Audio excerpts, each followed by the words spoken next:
नाज़रीन, अवामी न्यूज़ में ख़बरनि जो सिलसिलो जारी है। इन वक्त असीं तव्हांखे कराची में ख़बर ॾींदा हलूं त डायरेक्टिव कॉलेज एजुकेशन जो एक्शन कुछ ॾींहं अॻु Nusrat Bhutto government boys degree college Lyari में सफ़ाई जो अमल जो न हुजण सबबि कॉलेज जे प्रिंसिपल डॉक्टर मताउल्लाह पारां पाण सफ़ाई करण वारी वीडियो ते सफ़ाई अमलो मुक़रर बजाए कॉलेज जे प्रिंसिपल मताउल्लाह खां वज़ाहत तलब करे वरिती है।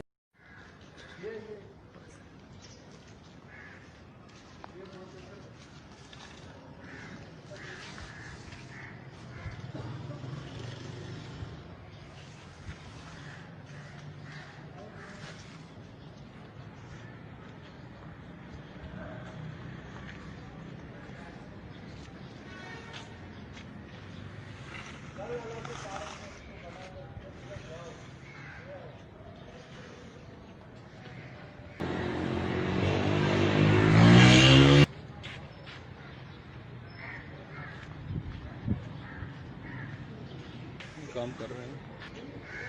4 स्वीपर हमारे यहाँ बजट में दिए गए हैं। फिजिकली हमारे पास एक स्वीपर भी नहीं है, लिहाजा इसलिए हमें पूरे स्टाफ टीचिंग और नॉन टीचिंग को खुद ही हमें सफाई करनी पड़ रही है।